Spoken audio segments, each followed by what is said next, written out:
Presenting the classics of Sam P. Chaladurai. Sam P. Chaladurai அவர்களின் போதனை களஞ்சியத்திலிருந்து. இந்த அதிகமாகுதல் அல்லது பெருக்கம் என்பது இது மனுஷனால் உண்டாக்கப்பட்ட ஒன்றல்ல. தேவன் ஆதியிலே மனுஷனை உண்டாக்குன போதே அப்படி தான் உண்டாக்கிட்டார். பூமியை உண்டாக்குன போதே மரம், செடி, கொடிகள், பறவைகள், மிருகங்கள் எல்லாவற்றையும் அப்படி தான் உண்டாக்கிட்டார். மனுஷன் நினச்சி சரி நம்ம பெருகுனா நல்லா இருக்கும், கொஞ்சம் ஆள் தேவைப்படுது அப்படின்னு பெருகலை, அல்லது மரம், செடி, கொடிகள் ஜாஸ்தி தேவைப்படுது என்று சொல்லி மனுஷன் எடுத்து ஏதோ ஒன்று செய்யலை. தேவன் அப்படி உண்டாக்கி விட்டார்.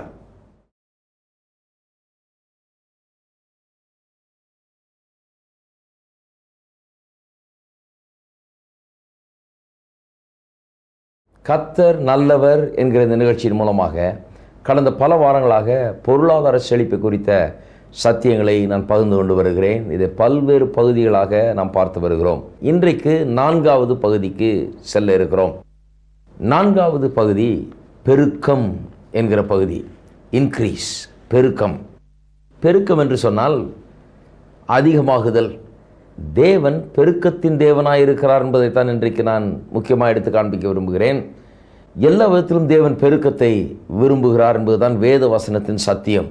நம் வேதத்தில் முதலேருந்து ஆரம்பிக்கலாம். 1ஆம் அதிகாரத்திலே நாம் பார்க்கிறோம் எப்படி சிருஷ்டித்த போதே பெருக்கத்தை எல்லா சிருஷ்டிப்பில் எல்லாவற்றுக்குள்ளும் அவர் வைத்து சிருஷ்டித்து விட்டார் என்பதை பார்க்கிறோம். பாருங்கள், வேத வசனம் கூறுகிறது 1ஆம் அதிகாரத்திலே 11, 12 வசனங்களில் வாசிக்கிறோம். புல்லையும் பூண்டுகளையும் மரங்களையும் கனிதரும் மரங்களையும் உண்டாக்கின தேவன் எப்படி உண்டாக்கினாராம்? தங்களில் தங்கள் விதையுடைய கனிதரும் மரங்களை உண்டாக்கினாராம். அதாவது புல்லு, பூண்டு, மரம் கூட அதனுடைய விதைகளை தங்களுக்குள்ளேயே வைத்து உண்டாக்கப்பட்டவைகள்.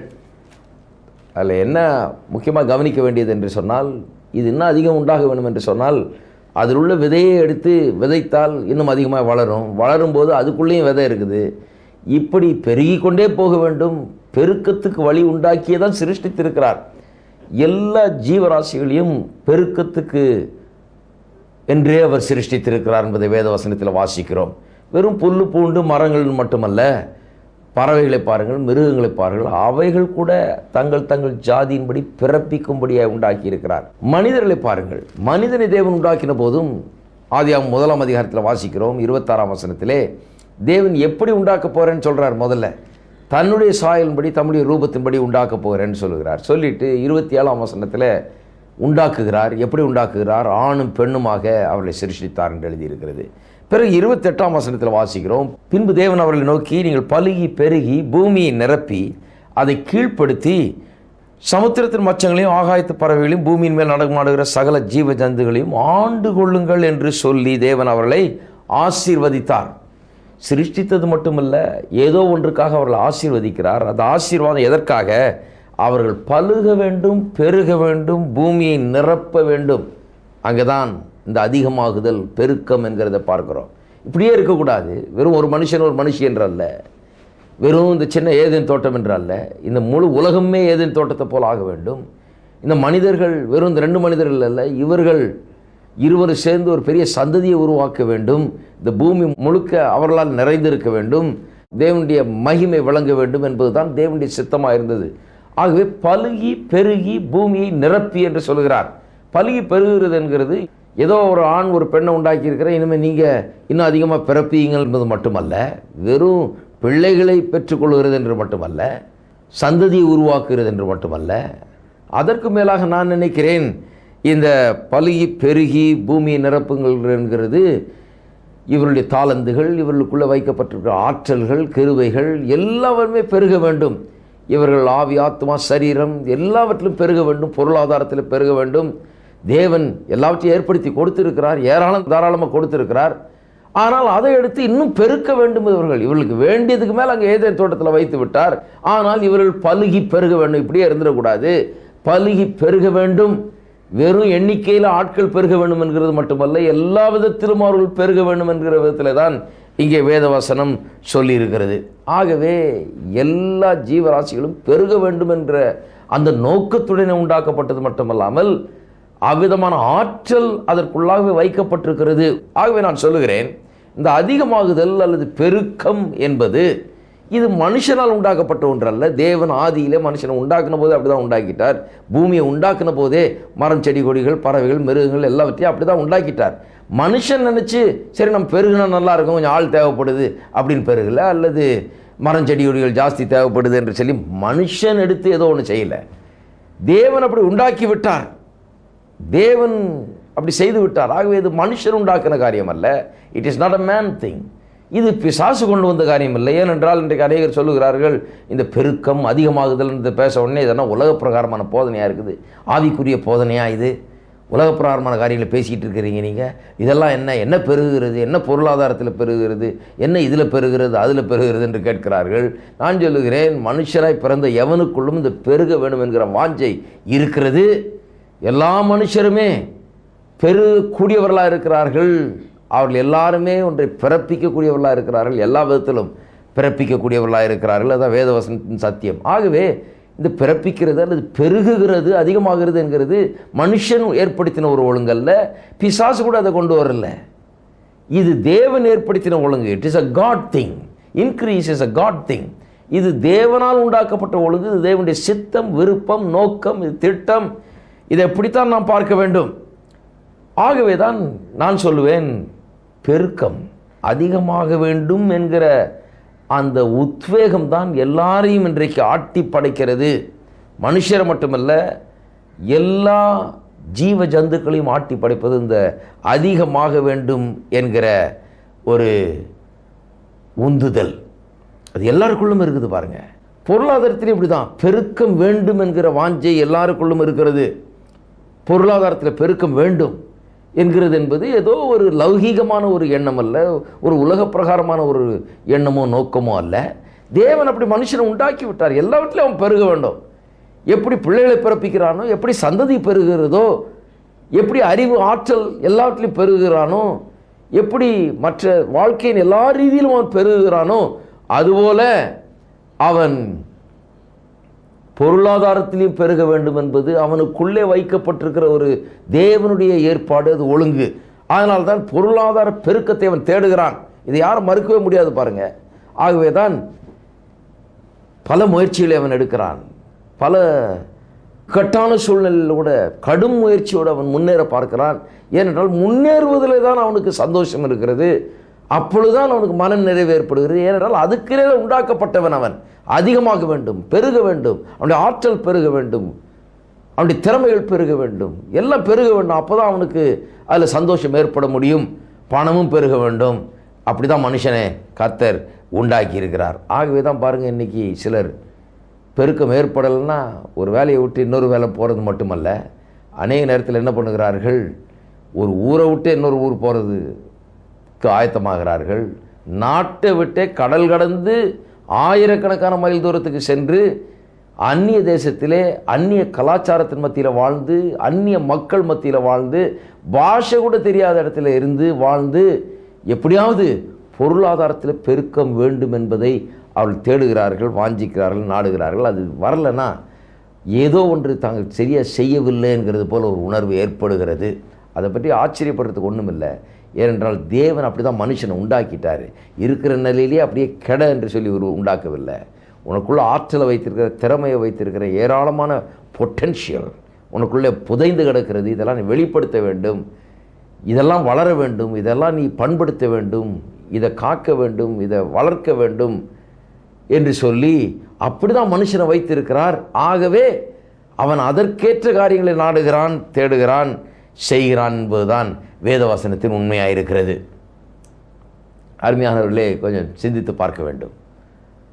ஆகவே தான் இயேசு கூட இந்த பூமியில் இருந்தபோது மாம்சத்தில் வெளிப்பட்ட தேவன் அவர் கூட சொல்லுகிறார், கோதுமை மணியானது நிலத்தில் விழுந்தாலொழிய மிகுந்த பலன் தராது, ஆனால் அது நிலத்தில் விழுந்தால் மிகுந்த பலன் கொடுக்கும்.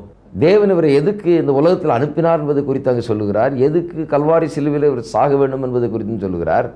இந்த கல்வாரி சிலுவை மரணத்தை குறித்து சொல்லும்போது அப்படி சொல்லுகிறார், கோதுமை மணி நிலத்தில் விழுந்து சாகிறது போல நான் சாக வேண்டும், நான் சாகிறதன் மூலமாக ஒரு பெரிய பெருக்கம் உண்டாக போகிறது என்று சொல்லுகிறார்.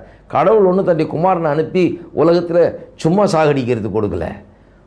ஒரு கோதுமை மணியை ஒரு விவசாய நிலத்தில் விதைக்கிறதுக்கு எப்படி கொடுக்குறானோ, அல்லது விதைத்து விட்டு எப்படி விளைச்சல் எதிர்பார்க்குறானோ, அப்படி தன்னுடைய குமாரனை இந்த பூமியிலே தேவன் கொண்டு வந்து அவருடைய சிலுவை மரணத்தின் மூலமாக ஒரு விதையை போல விதைத்து அது மூலமாக பெரிய விளைச்சலை தேடிக்கொண்டிருக்கிறார்.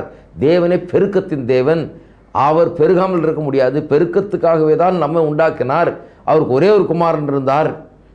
அந்த குமாரன் இயேசு கிறிஸ்து. நித்திய காலமாக அவரோடு இருந்த இவர் அவரை சந்தோஷப்படுத்தினார். பிதாவானவர் குமாரனில் மகிழ்ந்தார். குமாரன் பிதாவை மகிழ்ச்சிக்குள்ளாக்கினார்.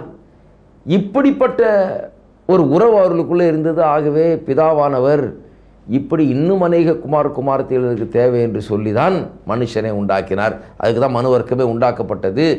பாவம் பிசாசும் மனுவர்க்கத்தை கெடுத்து நாசமாக்கிற போதும் கூட தேவன் தம்முடைய நோக்கத்தை நிறைவேற்றும்படியாக தன்னுடைய குமாரனை அனுப்பி நம்முடைய பாவங்களை போக்கும்படியாக, பிசாசின் கரத்திலிருந்து நம்மை விடுவிக்கும்படியாக எல்லாவற்றையும் செய்து அந்த பெருக்கம் என்கிற நோக்கத்தை நிறைவேற்றி அதை ஸ்திரப்படுத்தவே எல்லாவற்றையும் செய்தார். அதைத்தான் இயேசு சொல்லுகிறார், கோதுமை மணியானது நிலத்தில் விழுந்தால் அது செத்தால் தான் மிகுந்த பலன் கொடுக்கும். என்ன ஒரு கோதுமை மணி பாருங்க என்று சொல்லுகிறார். நான் மரிக்கப் போகிறேன், அடக்கம் பண்ண போகிறேன், உயிரோடு எழும்பப் போகிறேன். எழும்பும்போது அதன் மூலமாக ஒரு பெரிய விளைச்சலை உண்டாக போகிறது. இன்றைக்கு ஆகவே தான் கோடானு கோடி மக்கள் கிறிஸ்துவை விசுவாசிக்கிறவர்களாய் தேவனுடைய பிள்ளைகளாய் உலகம் முழுக்க இருக்கிறார்கள். ஆகவே தேவன் பெருக்கத்தின் தேவன் என்பதிலே சந்தேகமே கிடையாது பாருங்க. ஆகவே தான் ஆதாமை தேவன் உண்டாக்கின போது, ஆதாம் ஏவாள் 2 பேரும் ஆதி மனுஷன், அவன் ஏதேன் தோட்டத்திலே இந்த பெருக்கத்தின் எண்ணம் அவனுக்குள்ளே இருந்தது பாருங்க. சிலர் நினைக்கிறாங்க, நான் சொன்னது போல பிசாசின் இடத்துல தான் வந்தது இந்த பெருக்கம், இதெல்லாம் பேராசை, இதெல்லாம் வேண்டாத ஒரு காரியம், இது லௌகீகமான காரியம். பாவம் அந்த உலகத்தில் என்னைக்கு பிரவேசித்தோ அன்னைக்கு தான் இதெல்லாம் பிரவேசித்ததுன்னு நினைக்கிறோம். பாவம் பிரவேசித்த போது இந்த பெருக்கம் என்று மனுஷனுக்குள்ளே தேவன் வைத்திருக்கிற இந்த காரியத்தை, இந்த பாவம் என்கிற காரியம் கெடுத்து அதை தவறான வழியில் நாடும்படியாக, தவறான விதத்தில் அதை உபயோகப்படுத்தும்படியாக பாவம் செய்கிறதே ஒழிய பெருக்கத்தில் ஒன்றும் கெடுதல் கிடையாது. பெருக்கம் தேவனுடைய சித்தமாகவும் விருப்பமாகவும் இருக்கிறது. அது அவருடைய நோக்கமாய் திட்டமாய் இருக்கிறது என்பதில் சந்தேகம் இல்லை. ஆகவே தான் ஆதாம் ஏவாள் பாவத்தில் விழுகிறதுக்கு முன்னாலே பெருக்கத்தை விரும்பினார்கள் என்பதை வேதத்தில் ஆதாரம் இருக்கிறது. ஆதியாகமம் 3ஆம் அதிகாரத்தில் வாசித்து பார்த்தீர்கள் என்றால், பிசாசானவன் சர்ப்பத்தின் வடிவிலே ஸ்திரீயின் இடத்துல ஏவாளத்தில் அவன் பேசுகிறான். என்ன சொல்லுகிறான்? நீங்கள் தோட்டத்தில் உள்ள சகல விருட்சங்களும் கனியும் புசிக்க வேண்டாம் என்று தேவன் சொன்னது உண்டோ என்று சொல்லுகிறான். ஸ்திரீ சர்ப்பத்தை பார்த்து, நாங்கள் தோட்டத்தில் உள்ள விருட்சங்களின் கனிகளை புசிக்கலாம், ஆனாலும் தோட்டத்தின் நடுவில் இருக்கிற விருட்சத்தின் கனியை குறித்து தேவன் நீங்கள் சாகாதபடிக்கு அதை புசிக்கவும் அதை தொடவும் வேண்டாம் என்று சொன்னார் என்றாள். அப்பொழுது சர்ப்பம் ஸ்திரீயை நோக்கி, நீங்கள் சாகவே சாவதில்லை, நீங்கள் இதை புசிக்கும் நாளிலே உங்கள் கண்கள் திறக்கப்படும் என்றும் நீங்கள் நன்மை தீமை அறிந்து தேவர்களைப் போல இருப்பீர்கள் என்றும் தேவன் அறிவார் என்றது. என்ன சொல்லுகிறான் பிசாசு? என்ன பண்ணுகிறான் என்று சொன்னால், அம்மா நீ இதை புசிக்கிற அன்றைக்கு உன் கண்கள் திறக்கப்படும், நன்மை தீமை அறிந்து தேவர்களைப் போல் இருப்பீர்கள், உங்களுடைய நாலேஜ் அதிகமாகிடும், அறிவு அதிகமாகிடும், அறிவில் பெருகுவீர்கள், ஞானத்தில் பெருகுவீர்கள், கண்கள் திறக்கப்படும், கடவுளை போலவே நீங்களும் ஆயிடுவீர்கள். அது வேண்டான்னு சொல்லி பொறுக்க மாட்டாமல் தான் கடவுள் நீங்கள் இதை சாப்பிடாதீங்கன்ட்டாரு. ஏன்னா அவரை மாதிரி நீங்களும் ஆயிடக்கூடாதே, அவரை மாதிரி அறிவுள்ளவர்களாக அவர் அளவுக்கு ஞானம் அறிவு உங்களுக்கு வந்துடக்கூடாதுன்னா இப்படி வச்சிருக்காருன்னு சொல்லுகிறான். அப்போ இவர்களுக்குள்ளே வளர வேண்டும், பெருக வேண்டும், அறிவு ஞானம் பெருக வேண்டும் என்கிற ஒரு ஆசை இருந்ததுனால தான் அவர்கள் அப்படி சோதிக்க முடிஞ்சது. அவர்களுக்கு ஆசை, ஆமாம் சில காரியங்கள் நான் அறிந்து கொள்ள வேண்டும், புரிந்து கொள்ள வேண்டும் என்று. ஆதாம் ஏவாள் உண்டாக்கப்பட்ட நாளில் எல்லா அறிவோடும் எல்லாத்தையும் அறிந்தவர்கள் அவர்கள் ஒன்றும் இல்லை. வளர முடியும், அவர்கள் வளரக்கூடியவர்கள் தான் உண்டாக்கப்பட்டார்கள். அவர்கள் பாவம் இல்லாதவர்களாக இருந்தால் கூட அவர்கள் வளர முடியும், அறிவிலேயும் எல்லாவற்றையும் வளர முடியும். அப்போ அறிவு வளர வேண்டும் என்கிற வாஞ்சை அவர்களுக்குள் இருந்தது. அந்த பெருக்கத்தின் வாஞ்சியை உபயோகப்படுத்தி தான் பிசாசானவன் அவர்களை சோதனைக்குட்படுத்தினான் என்பதை அங்கே வாசிக்கிறோம். பாருங்கள், பிசாசு எப்படி மனுஷரை அன்றைக்கு சோதித்தான்ங்கிறதுல ஒரு காரியம் திட்டவட்டமாக வெளிப்படுகிறது. அவள் பெருக வேண்டும் என்கிற வாஞ்சை இருக்குது. அது கர்த்தரால் வைக்கப்பட்ட வாஞ்சை. அவர்கள் நியாயமான விதத்தில் நல்ல விதத்தில் பெருக வேண்டும், தேவனுடைய நோக்கங்கள் நிறைவேற்ற வேண்டும். ஆனால் அதை தவறான விதத்தில் பயன்படுத்தி பிசாசு அங்கே அவர்களுக்கு கெடுக்கிறான். மனுஷரை பிசாசு அன்றைக்கு கண்டதில்லை. புதுசாக பார்க்குறான் ஆதாம் ஏவாளை. தேவன் ஒவ்வொரு நாளும் அவர்களோடு உலாவுறதை காண்கிறான், ஐக்கியம் கொள்ளுகிறதை காண்கிறான். மனுஷனை பற்றி இவனுக்கு அதிகம் தெரியாவிட்டாலும் தேவனை பற்றி நல்லா தெரியும். ஏன்னா தேவனோடு கூட ரொம்ப காலம் இருந்தவன் இவன், அங்கிருந்து கீழே தள்ளப்பட்டவன் இவன். தேவனை நன்கு அறிந்தவன் இவன். அவனுக்கு நல்லா தெரியும் தேவன் எப்பேற்பட்ட சுவாபத்தை உடையவர் என்று. அவர் எப்பேற்பட்ட சுவாபத்தை உடையவர்? அவர் அன்பின் சுவாபத்தை உடையவர். அன்பு கொடுக்கிறது. தேவன் அன்பு கூறுகிறபடியால் கொடுத்து கொண்டே இருப்பார் என்பது அவனுக்கு தெரிந்த காரியம். இன்னொன்று தெரியும், தேவனுடைய நோக்கம் என்ன? தேவன் ஐக்கியத்தை விரும்புகிறார், நெருக்கத்தை விரும்புகிறார் என்பது தெரியும். தேவன் உறவை விரும்புகிறார், ஐக்கியத்தை விரும்புகிறார் என்பதை அவன் அறிந்திருந்தான். இன்னொன்று தெரியும், தேவனுக்கு என்ன விருப்பம் என்று. பெருக்கத்தை தேவன் விரும்புகிறார், அது அவனுக்கு தெரியும். இன்னொன்று தெரியும், தேவனுக்கு எது பிரியம் என்று. விசுவாசம் தேவனுக்கு பிரியம். தேவனுடைய வார்த்தையை ஒருவன் விசுவாசித்து அதை ஏற்றுக்கொண்டு அதன்படி செய்வான் என்றால் அது தேவனுக்கு மிகவும் பிரியம். அதுதான் விசுவாசம். அது தேவனுக்கு மிகவும் பிரியம் என்று சாத்தானுக்கு தெரியும். இந்த அன்பின் தேவன் இவனுக்கு கொடுத்து கொண்டே இருப்பார், இவனை பெருக்கி கொண்டே இருப்பார், பெருக்கத்தின் பாதையில் நடத்தி கொண்டே இருப்பார் என்று சொல்லி இவன் மனுஷனை பார்த்து பொறாமப்படுகிறானுங்க. அவனுக்கு தெரியும் கடவுள் ஒரு மனுஷனோட வந்து ஐக்கியம் கொள்றாருன்னா ஏதோ நடக்க போகுதுன்னு தெரியும். பெருக்கம் ஏற்பட போகிறது, ஆசீர்வாதம் உண்டாக போகிறது, கடவுள் ஒன்று கொடுக்க போகிறார் அவனுக்கு. ஒரு மனுஷன் தேவனோடு கூட சஞ்சரித்தால், நடந்தால் அவன் ஆசீர்வதிக்கப்படுவான் என்று பிசாசு அறிந்திருந்தான் பாருங்க. அவனுக்கு ஒரே எரிச்சல். ஏன்னா அவன் கடவுளோடு இருந்தவன், கீழே தள்ளப்பட்டான். அவனுடைய பாவத்தின் நிமித்தமாக தள்ளப்பட்டு எல்லாவற்றையும் இழந்தவனாக இருக்கிற அவனுக்கு இன்றைக்கு எல்லாவற்றையும் பெற்றுக்கொள்ளக்கூடிய ஸ்தானத்தில் இருக்கிற மனுஷனை பார்த்து பொறாமை. ஆகவே தான் வந்து அவனை இவ்வாறாக அவன் சோதித்தான். இன்றைக்கும் பிசாசானவன் ஜனங்களை கெடுக்கிற வேலையில் தான் இருக்கிறான் பாருங்க. எப்படி கெடுக்கிறான்? அவன் அவனுக்கு தெரியும் பெருக்கம் ஏற்பட்டுரும். கடவுளை நம்பினீங்கன்னா பெருக்கம் ஏற்பட்டுரும், கடவுளோட ஐக்கியம் கொண்டீங்கன்னா பெருக்கம் ஏற்பட்டுரும், வார்த்தையை விசுவாசிங்கன்னா பெருக்கம் உண்டாகும், நீங்கள் இன்றைக்கு இருக்கிற நிலை மாதிரி நல்லா ஆவீர்கள் என்று அவனுக்கு தெரியும். ஆகவே தான் வந்து என்ன சொல்லுகிறான்? ஏதோ மத போதனைகள் மாதிரி சில காரியங்களை நமக்கு சொல்லி கொடுத்து என்ன சொல்லிடுறான்? இந்த பெருக்கம், இந்த அதிகமாகிறது, இந்த பொருளாதார செழிப்புங்கிறதெல்லாம் ஆவிக்குரிய காரியம் அல்ல, இது ஒரு லௌகீக காரியம், இது உலக பிரகாரமான காரியம், இது நமக்கு வேண்டாமாகும். நமக்கு ஒன்றும் வேண்டாம், லோகம் வேண்டாம், வீடு வேண்டாம், நிலம் வேண்டாம், வீடு வாசல் வேண்டாம், எனக்கு ஒன்றும் வேண்டாமாக்கும். இப்படிங்கிற ஒரு பிலாசபியெல்லாம் பரப்புகிறான் பிசாசானவன். ஏனென்றால் எப்படியாவது மனுஷனை ஓட்டாண்டி ஆக்கி அவனை ஒன்றும் இல்லாதவன் ஆக்கி தேவனுடைய நோக்கங்களும் விருப்பமும் நிறைவேறாதபடி செய்து மனுஷன் தேவனுடைய வார்த்தையை விசுவாசித்துக்கிட்டு இருக்கிறவனை ஒன்றும் இல்லாதவன் ஆக்குகிறது தான் அவனுடைய வேலையாக இருக்கிறது. எப்படியாவது வார்த்தையிலிருந்து திசை திருப்பி வார்த்தையை நம்பாமல் பண்ணி தன்னுடைய சந்தேகத்தின் வார்த்தைகளை உள்ள நுழைக்க வேண்டும் என்று சொல்லியே பிசாசானவன் கிரியை செய்து கொண்டிருக்கிறான். அருமையானவர்களே, நன்றாக கவனிக்க வேண்டும். தேவன் உங்களை நேசிக்கிறார். தேவன் யாரை அதிகமாக நேசிக்கிறாரோ அவர் பேரில் தான் பிசாசும் கண்ணை வச்சுருக்கான் பாருங்கள். நல்ல ஒரு உதாரணம் யோபு. யோபு கர்த்தர் அந்த மாதிரி ஆசீர்வதிக்கிறார். அவனை போல பணக்காரன் அந்த காலத்தில் எவனும் கிடையாது. அவ்வளோ ஆடு மாடுகள், ஆயிரக்கணக்கான ஆடு மாடுகள். அந்த காலத்தில் ஆடு மாடு வச்சு தான் பணம் எவ்வளோ இருக்குன்னு சொல்ல முடியும். வேலைக்காரர்கள், ஏராளமான காரியங்கள் அவன் இருந்தது. அது மட்டும் இல்லாமல் இவன் ஒரு நல்ல ஒரு நீதிமானாக இருந்தான், நல்ல மனுஷனாக இருந்தான் பாருங்கள். அவன் எல்லா நிறைவையும் பெற்று வாழ்ந்து வந்தான். கர்த்தர் அவனை ஆசீர்வதிக்கிறார், கர்த்தர் அவனை பற்றி பெருமைப்படுறார். அந்த அளவுக்கு அவன் வாழுகிறான் பாருங்க. கர்த்தர் அவனை பார்த்து ஒரு பணக்காரனாக இருக்கிறான், இவன் கெட்டு போயிடுவான் அப்படின்னு நினைக்கல. அவனை பார்த்து பெருமைப்படுறார் கர்த்தர். அவனுடைய வாழ்க்கையை பார்த்து பெருமைப்படுகிறார். அவன் எப்படி தேவனை நேசிக்கிறான் என்பதை பார்த்து பெருமைப்படுறார், எப்படி தேவனை விசுவாசிக்கிறான் என்பதை பார்த்து பெருமைப்படுகிறார் கர்த்தர். கர்த்தர் அவன் மேல் கண்ணோக்கமாக இருக்கிறதையும் அவன் ஆசீர்வதிக்கிறதையும் பிசாசானவன் பார்த்துக்கிட்டே இருக்கான் பாருங்கள். உள்ளே வர முடியல. ஏனென்றால் ஒரு வேலியை போட்டு அடைச்சிட்டாரான் வேதம் சொல்லுகிறது. இப்போ நல்லா வாசித்து பாருங்கள் யோபுவின் புஸ்தகத்தை. அவனை ஆசீர்வதித்தது மட்டும் இல்லாமல் வேலியை போட்டு அடைத்து விட்டார் என்று பிசாசு சொல்லுகிறான். நிறைய விசுவாசிகளுக்கு இது தெரிய மாட்டேங்குது. ஆசீர்வாதம் மட்டுமல்ல, அந்த ஆசீர்வாதத்தை பிசாசு கெடுக்காதபடி ஒரு வேலியை கூட கர்த்தர் வைக்கிறாராம். அந்த வேலிக்கு வெளியே நின்றுக்கிட்டு பொறாமையோடு பிசாசு பார்த்து கொண்டிருக்கான். யார் இந்த மனுஷன்? கர்த்தரால் நேசிக்கப்படுகிற இந்த மனுஷன் யார்? கர்த்தர் விரும்புகிற மனுஷன் யார்? கர்த்தர் ஏன் இவன் மேலே இவ்வளோ அன்பு வச்சிருக்கிறாரு, இவ்வளோ ஆசை வச்சிருக்கிறாரு? கர்த்தர் ஏன் இவ்வளோ ஆசீர்வதிக்கிறார்? கர்த்தர்ட்டே வந்து கம்ப்ளைண்ட் பண்ணுறான். ஏன் அவன் உண்மை நேசிக்கிறான்னு சொன்னால், இவ்வளவு ஆசீர்வாதம் அவனுக்கு கொடுத்துருக்கிறார், அதனால தான் அவன் நேசிக்கிறான். இவ்வளவு கொடுத்தா எந்த மனுஷன் தான் நேசிக்க மாட்டானாக்கும். ஆசீர்வாதம் மட்டும் இல்லை, பிறகு வேலி வச்சு அவனை அடைச்சி அவனை பாதுகாத்து அவனுக்கு நீரே பாதுகாவலராக இருந்து எல்லாம் பண்ணிகிட்டு இருக்கிறீர், அதனால தான் அவன் நேசிக்கிறானாக்கும் என்று சொல்லி கர்த்தரிடத்தில் வந்து குறைபட்டு கொள்கிறான். அவனை ஒன்றும் செய்ய முடியாத நிலையில் இருக்கிறதுக்காக இதெல்லாம் வாஸ்து பார்க்க வேண்டும். கடைசியில் யோபுக்குள்ளே பயத்தை உண்டாக்கி அந்த பயத்தின் மூலமாக அவனுடைய வாழ்க்கையில் நுழைந்து அவனை சீரழித்து ஒரு பெரிய சூறாவளி மாதிரி அவனுடைய வாழ்க்கையில் பாருங்கள் கெட்ட காரியங்கள் நடக்கிறது. ஒன் ஆஃப்டர் another, அப்படியே ஒன்றின் மேல் ஒன்று பட்ட இடத்திலே படுங்கிற மாதிரி திரும்ப திரும்ப திரும்ப திரும்ப அடி வாங்கி எல்லாவற்றையும் இழந்தவனாகி அவன் அப்படி இருக்கிற வேளையில் திரும்பவும் அவன் தான் இழந்த எல்லாவற்றையும் திரும்ப பெறுகிறான், 2 மடங்காக பெறுகிறான். கர்த்தர் பெருக்கத்தின் தேவன். 2 மடங்காக கர்த்தர் அவனை ஆசீர்வதிக்கிறார். இதுதான் யோபுவின் கதை.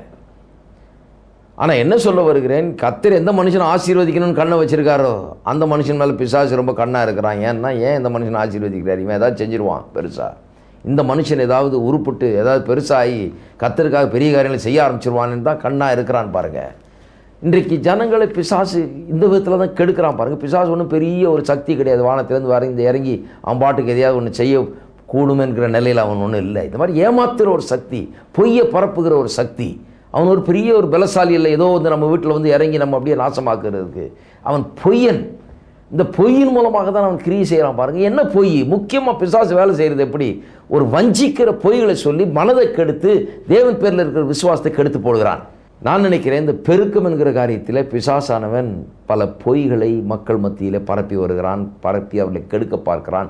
தேவனுடைய நோக்கங்கள் அவர்கள் மூலமாக நிறைவேறாதபடிக்கு அவர்களை கெடுக்க பார்க்கிறான். குறைந்தது 6 வஞ்சிக்கும் பொய்களை பிசாசு ஜனங்கள் மத்தியில் பரப்பி வருகிறான் என்று சொல்ல முடியும். இந்த முதலாவது டிசப்ஷன், முதலாவது வஞ்சனை என்னவென்றால், அவன் ஜனங்களுக்குள்ளாக ஒரு சந்தேகத்தை ஏற்படுத்துகிறான். என்ன சந்தேகம்? நான் பெருக வேணும் என்பது தேவனுடைய சித்தமாங்கிறத பற்றி சந்தேகம். அதனால தான் பாருங்கள், இன்றைக்கு கிறிஸ்தவ விசுவாசிகளுக்கு பெருக்கத்தை பற்றி பேசுகிறது தான் ரொம்ப கஷ்டம். ஏனென்றால் அவர்களுக்கு உள்ளே ஏதோ ஒரு பிசாசானவன் போட்டு வச்சுருக்கான் பாருங்கள். பெருக்கமெல்லாம் கூடாது, ஆவிக்குறி ஜீவியம் கெட்டு போயிடுமாக்கும், நீ பரலோகம் போவியா, பெருக்கமெல்லாம் ஏற்பட்டால் நீ பரலோகத்தை மிஸ் பண்ணுவ, நீ அதெல்லாம் வேண்டாமாக்கும், நமக்கு என்னத்துக்கு அதெல்லாம், பணம் தான் எல்லா தீமைக்கும் வேறாக இருக்கிறது. வேதம் அப்படி சொல்லுங்க, பணம் ஆசை தான் எல்லா தீமைக்கும் வேறாக இருக்குதுன்னு சொல்லி. இன்னும் கேட்டால் ஐஸ்வர்யத்தை சம்பாதிக்க பலனை கொடுக்கிறவர் அவரே, கர்த்தருடைய ஆசீர்வாதமே ஐஸ்வர்யத்தை தரும். இப்படிலாம் வேத வசனம் எழுதியிருக்கு, நான் கோட் பண்ணிகிட்டே போகலாம் 1.5 மணி நேரத்துக்கு. ஆனால் அதெல்லாம் பார்க்குறது இல்லை பாருங்கள். விசுவாசிகள் எப்படியோ தப்பான காரியத்தை பிசாசினால் தூண்டப்பட்டு கெடுக்கப்பட்டு அதை பிடிச்சிக்கிறாங்க. எனக்கு ஒன்றும் வேண்டாம், நான் சொன்னது போல் எனக்கு ஒன்று வேண்டாம் வேண்டாம் வேண்டான்ற கிறிஸ்தான். அவங்க பாட்டுலேயும் அது இருக்குது, பிரசங்கத்துலேயும் அது இருக்குது, சாட்சிலையும் அது இருக்குது. வாயை திறந்தால் மூடனா இதுதான் வேண்டாம் வேண்டாம் வேண்டாம்ங்கிற பேச்சு தான் இருக்குது பாருங்கள். கெடுத்துட்டான் பிசாசு. ஒரு சந்தேகத்தை உண்டாக்கிட்டான் உள்ள, ஒரு டவுட். என்ன டவுட்டு? நான் பெருக வேணும் என்பது தேவனுடைய சித்தமானங்கிறத பற்றி ஒரு டவுட்டு. 2வது கில்ட், ஒரு குற்ற உணர்வு. பெருக்கத்தை ஒரு மனுஷன் தேடுறான்னு வைங்க. இப்போ நான் பெருக்கத்தை தேடுகிறேன், பெருக்கத்தை நாடுகிறேன்னா உடனே 4 கிறிஸ்தவங்க என்ன சொல்லுவாங்க, பாரியா அந்த ஆள் ஒரு மெட்டீரியலிஸ்டிக் ஆள், ஒரு பேராசை பிடிச்ச ஆள், இருக்கிறது போதுன்னு இருக்க வேண்டாமா பிரதர், இன்னும் வேணும் வேணும் வேணும்னா எப்படி